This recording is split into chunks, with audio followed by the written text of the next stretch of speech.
Salut les amis, comment allez-vous? Je suis ravi de vous retrouver une fois de plus pour une nouvelle vidéo. Dans la vidéo d'aujourd'hui, je vais juste vous donner une idée de comment les choses évoluent à la ferme. Je peux vous dire que ça évolue de façon positive et je suis vraiment content parce que je voulais que la ferme devienne une ferme rentable parce que depuis des années, on n'avait pas réussi à avoir des gens sérieux pour pouvoir en tout cas travailler de telle sorte que nous puissions créer des revenus, parce que quand tu crées une ferme, c'est pour que ça soit rentable, c'est pas juste pour voir des animaux à la ferme, voir des cultures à la ferme et puis les regarder comme ça et puis être content de cela. Tu veux pouvoir vendre et avoir quelque chose en retour pour couvrir tes dépenses et pouvoir te payer un salaire, payer tes employés. Et moi, ma ferme, c'était pas le cas depuis des années. Lorsque je suis arrivé, j'ai essayé de réorganiser les choses et mettre ça dans une direction, parce que quand j'ai créé la ferme, j'avais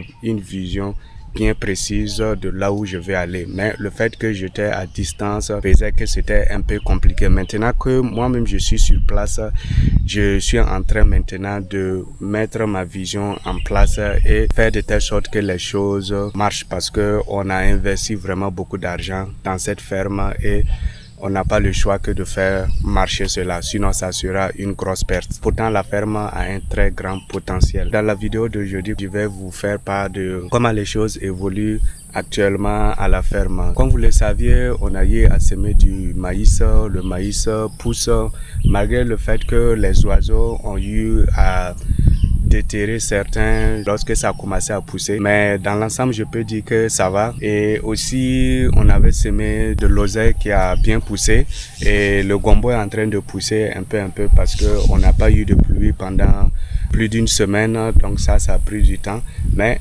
on vient d'avoir une pluie, donc le gombo aussi est en train de pousser un peu. Côté pépinière aussi, les choses ont commencé à pousser tout doucement. Tout n'a pas encore commencé à pousser, sinon on a mis de la tomate, du piment, du poivron, de l'oignon, de la salade et des choux.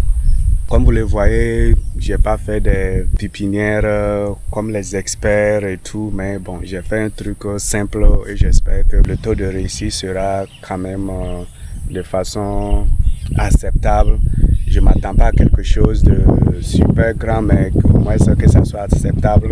Comme c'est la première fois que je fais cela, bon, au fur et à mesure, je vais me corriger et puis on verra quoi. Voilà, donc c'est comme ça, tu commences, tu fais tes erreurs, tu apprends, tu corriges et tu avances. Cette semaine, on a eu à travailler sur la canalisation.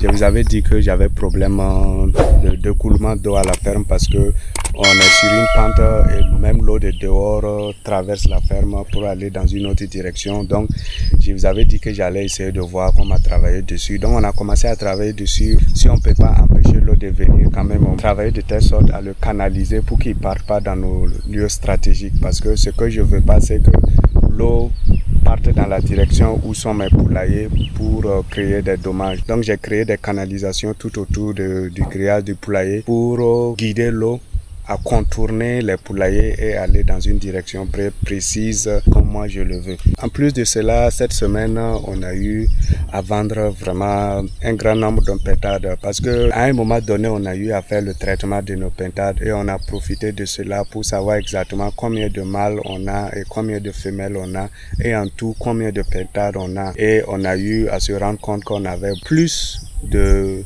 mâles que de femelles, alors que vous saviez que on recommande que tu aies au moins 4 à 5 femelles pour un mâle.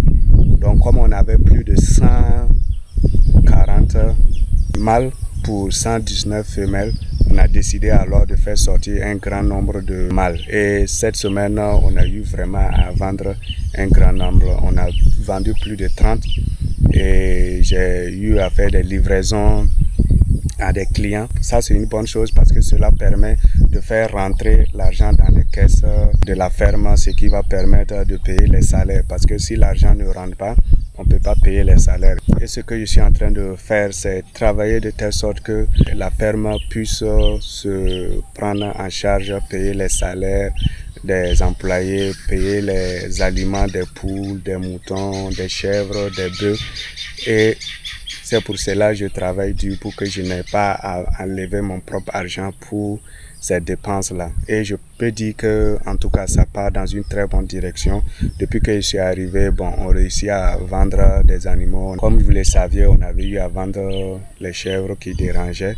Et aussi, voilà, on a vendu les pintades.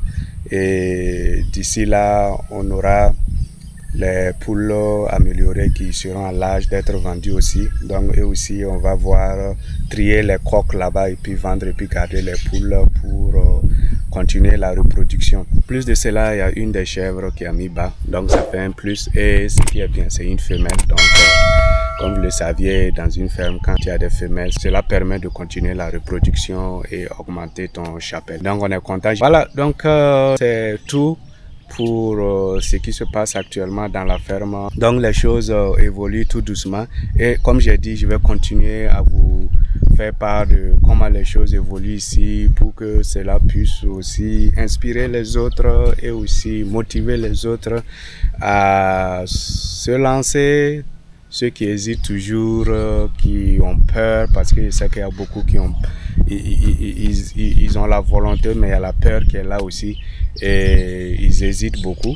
Bon, chaque chose, c'est la passion. Hein. Si tu as la passion, tu pourras surmonter les difficultés. Sinon, c'est pas qu'il n'y a pas de difficultés, il y a des difficultés, mais si tu as la passion, en tout cas, tu pourras avancer. Voilà, donc, c'est ce que j'avais pour vous. Si vous êtes nouveau, n'oubliez pas de vous abonner. Si vous avez aimé cette vidéo, n'oubliez pas aussi de cliquer sur like et partager la vidéo avec vos amis qui sont jeunes aussi, qui veulent se lancer dans l'entrepreneuriat. Et merci à tous ceux qui regardent mes vidéos régulièrement et qui les partagent et qui me soutiennent dans tout ce que je fais. Vraiment, merci beaucoup. Et on se dit au revoir et à la prochaine. Prenez soin de vous. Bye bye.